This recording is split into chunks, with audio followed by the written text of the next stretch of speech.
It's always great to have my dad, the Hall of Famer Marty Brennaman, join us. He is back in OHIO after spending some time hobnobbing with all the big wigs from, the Norfolk, Virginia Beach area through Chapel Hill and Salisbury, and now back on the home front. How goes it there, young man? Everything is fine, Thom. Thank you for asking. Everything could not be better. The weather's getting better here. I can't think of anything that would make it even better than it is right now. Well, I can think of something better, and that's a Marymount win tonight in lacrosse. That would make it better. Yeah, I've got to have a full report. I can't make that one tonight, but I think that's got a chance to be a butt with it. Well, that's against Summit Country Day. That's the crowd you run with, Paul. That's the it. Liberal elitist over there at Summit Country Day. That's your How about crowd. it, Paulie? That's me. Paulie, is that you? That's what? All you. He asked, That's is that all you? That is you. No, all you. that's me, all right. That's me. Okay, well, I'm glad we can confirm that as fact. Well, it is Nice to know. Believe me, he knows it. It's a fact. First of all, the Hunter Greene deal. Were you surprised by it? Yes, I was very surprised by it. I say I was surprised, looking at this whole situation and the fact that he. Uh-oh. Oh, no. Huh? We lost you there for a minute. Go ahead and start from the beginning, if you would, please. It's that I'd say high octane internet you use.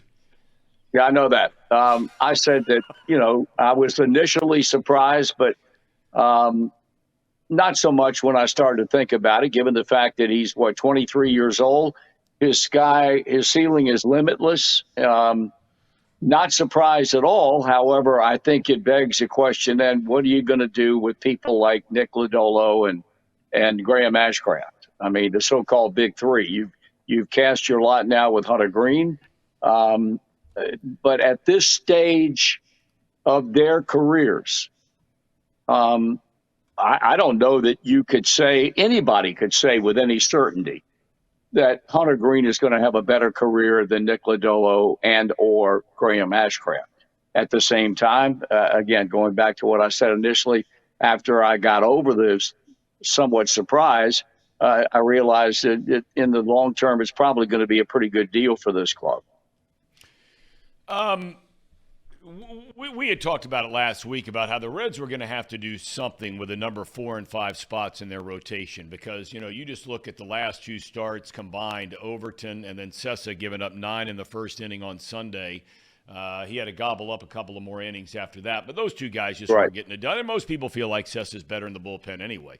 And so now all of a sudden you got Luke Weaver, and you have the young man making his major league debut today here in just a couple of hours in Levi Stout. What are your thoughts? You can't be surprised they were making those changes, right? No, I said before the first pitch was ever thrown, when I came back from Arizona, that the 2 weak links were going to be their 4 and 5 spots in the rotation. And it turned out to be exactly that. And I agree with what this team has done. You can look at it a lot of different ways.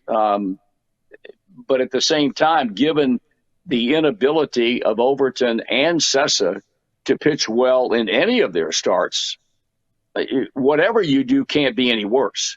So you have to try and see by putting Luke Weaver out there, and certainly Luke Weaver has some experience pitching in the big leagues, and then giving Levi Stout a shot in his first big league start this afternoon against Tampa Bay. You got to do something. You can't leave those guys in that 4 and 5 spot and continually go to your bullpen as early as they had to do with these guys when their turns came up to pitch. So I don't think that that's a problem, and I think that they simply have to find somebody to do a reasonable job. And you're not asking them. After all, there are 4 and 5 starters, so you're not talking about a number 1, 2, or 3. You're talking about the back end of your rotation. You've got to find somebody that can do a decent job and give you a reasonable number of innings sometime when they go out there. If you don't, it's really going to be a long year. I mean, people talk about, this club's now 7-10 after getting blown out last night. At the same time, they've gotten off to a better start than they did last year. But then again, you could say, well, you couldn't get off to a worse one. But they have shown some improvement if you're going from year to year. They have to find somebody that can pitch decently in that 4 number 5 spot, and hopefully Luke Weaver and Levi Stout will be the answer. Yeah. When you think about, circling back a second, I had made note in the monologue that Hunter Greene is the only player with Joey Votto's contract expiring, the 10-year deal at the end of this year. Hunter Greene is the only guy that they know for sure is on the books for next year as far as a guaranteed contract is concerned. Look, you've forgotten more about it than I have. I can never remember any team I have ever covered where that was the case. Oh, and don't forget Ken Griffey Jr. He's still on the books. Okay, all right, Ken Griffey. Don't forget that.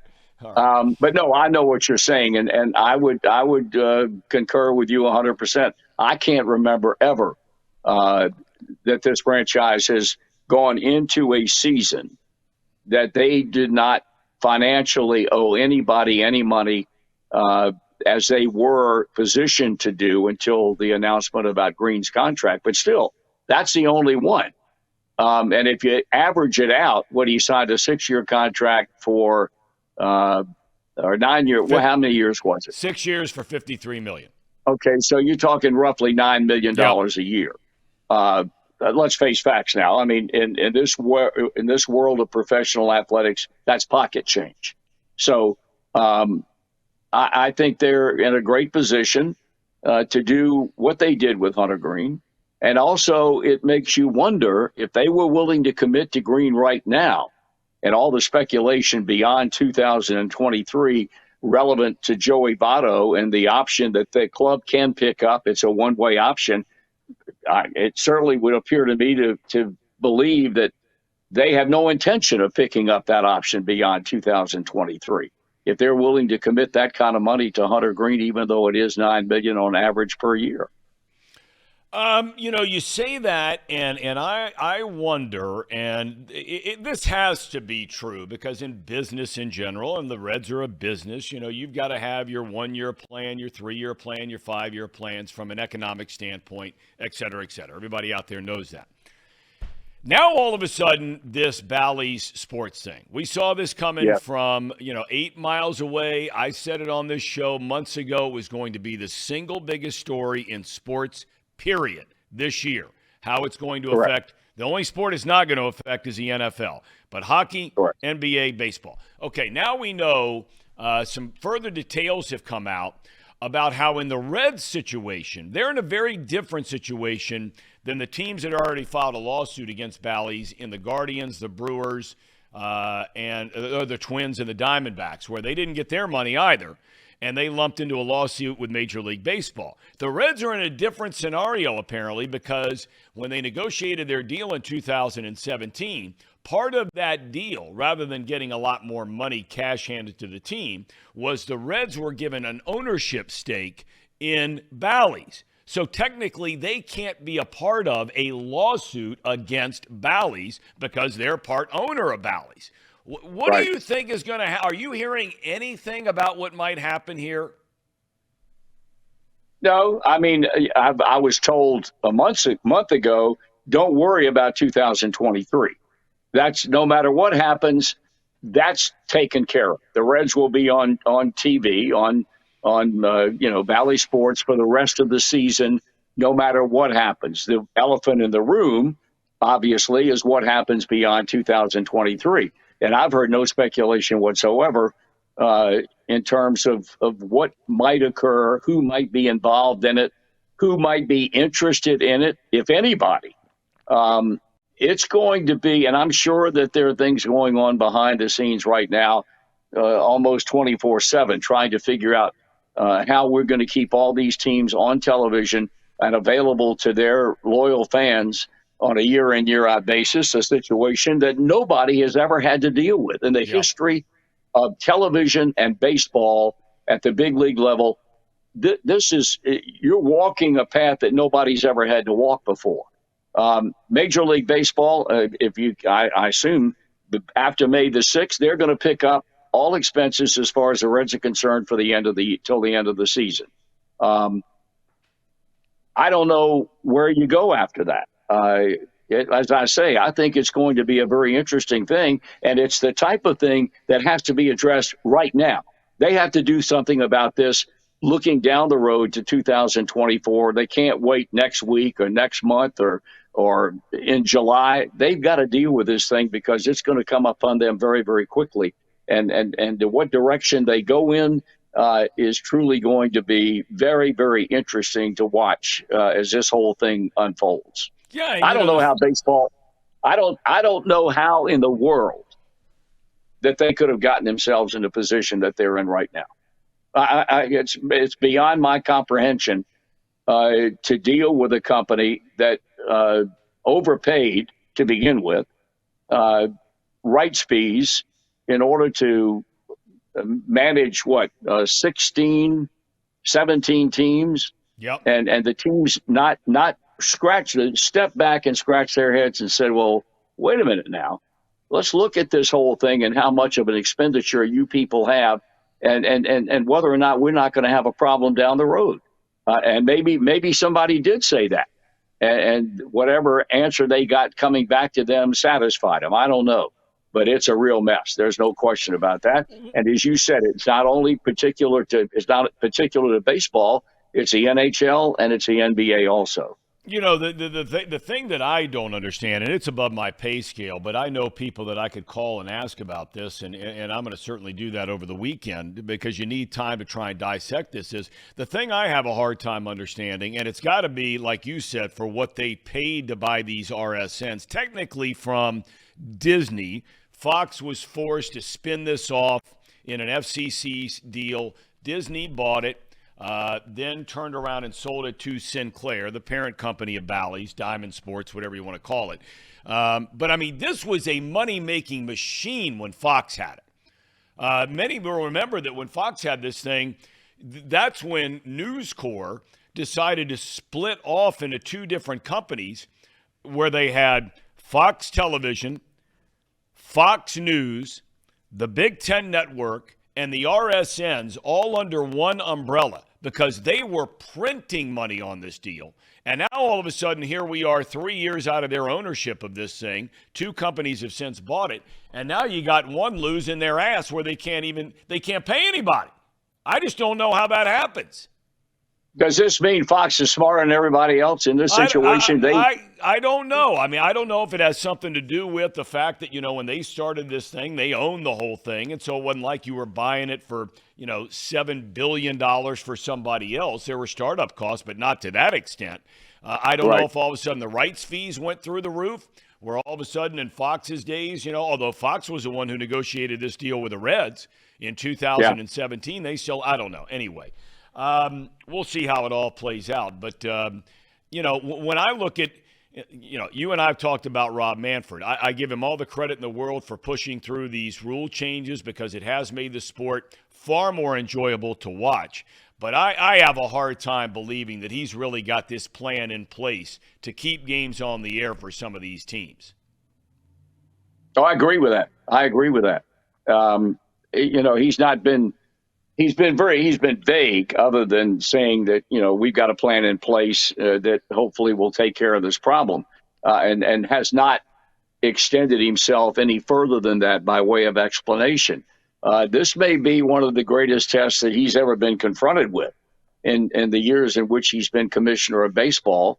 And if he can pull this thing off, and make everybody happy, and return this whole situation to some semblance of normalcy, I'm going to be a little bit more in favor of him. Not that I am very much to begin with, but certainly I would give him a check mark beside his name for being able to make this thing work when right now it looks like a complete unmitigated mess. I almost wonder, Dad, if we're not going to see in some of these markets, and let's zero in on here on Cincinnati, I'm not so sure we're not going to see local channels.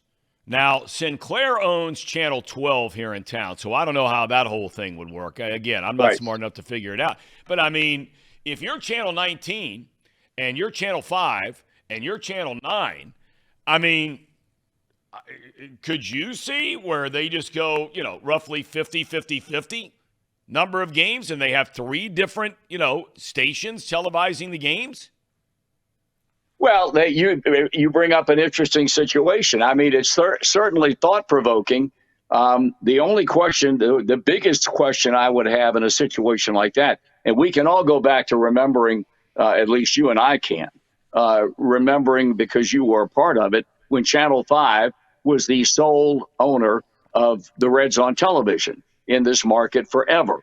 And I think now today, the question I would have as time has gone by, and now we're thinking about the possibility of going to 3 of the stations in the market locally and saying, okay, let's divvy up, for the sake of argument, 150 of the 162, and each station carrying 50 games. Nobody will be known as, the TV voice of the Cincinnati Reds. There will be 3 TV voices. We will use the same personnel. Nothing will change if 50 games end for Channel 5 and the next 50 go to Channel 9. Everything will be visually will be the same. How big now do the networks come into play in terms of their willingness to allow the local stations to preempt network telecast and network time in favor of televising the Cincinnati Reds? Maybe it was not as tough back in the 60s and 70s and than it is right now. And that to me would be the biggest single burden that they would have to overcome in order for them to pull something like that off. That's a great point because, I remember back when I was doing the games on Channel 5, and it's hard to believe for young people today, but back in those days, outside of really the Mets, the Cubs, and the Braves, every local market was only doing about 55, 60 maybe games a year, and that's the reason why you couldn't do more than that is because NBC, in this case Channel 5, they've got their primetime programming. They don't want all of a sudden that getting preempted by some ball game in Cincinnati or anywhere else. Anyway, it'll be interesting to see. Last thing I want to ask you about, because it's been brought up in the chat, and it was brought up by your good friend and mine yesterday, Tracy Jones, who had to come on the show early yesterday because he had a very important date with you and taping what he said the name of the show is, in his belief, Jones and Brennaman. Jones and Brennaman on baseball. I said to him, That's I corrected him. I said, I've never heard it said that way. I've heard it said Brennaman and Jones on baseball. What's the real deal? What's the answer on that thing? Hey, look. I mean, let's be honest about this thing now.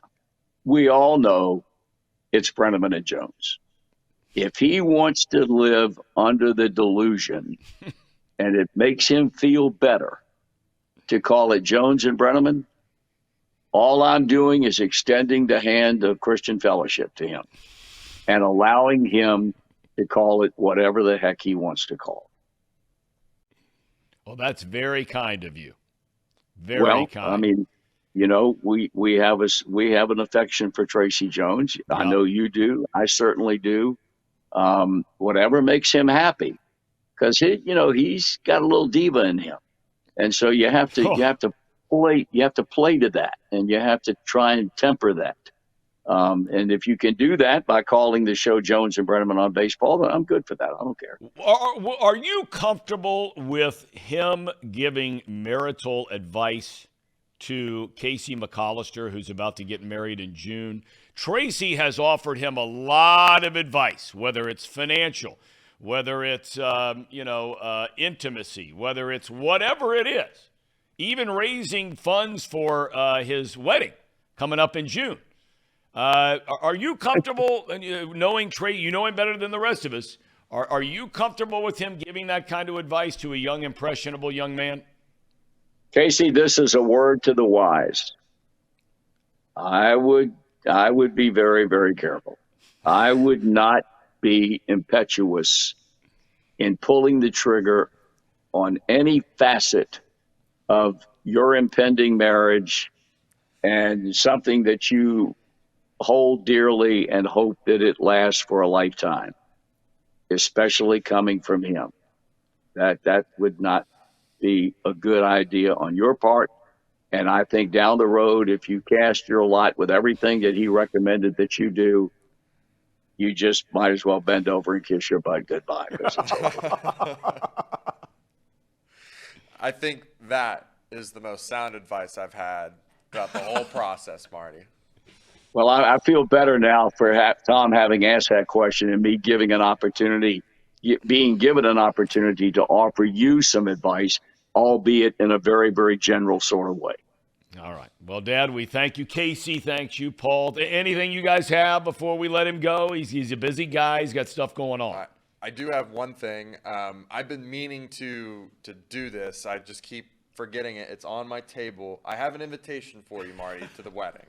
I just keep forgetting to get an address or something so I can send it to you. So I'll hook When up is with it, you. Casey? Huh? When is it? June 3rd of this year. Right around the corner. I know it is. I got to check my schedule and see if I'm in town or I'm in Europe. No, see, I would be. That's I what would I be mean. honored. Big league league. operator. I mean, Big he's league. not saying to us, I got to see if I'm going down to, wherever. Lake Lorelei or something out in Brown County. No. Europe. Well, I'll leave that for you guys. I'll leave The ham and eggers. Lorelei. Well, I didn't say that. I didn't say that. Did Tracy call you a ham and egger?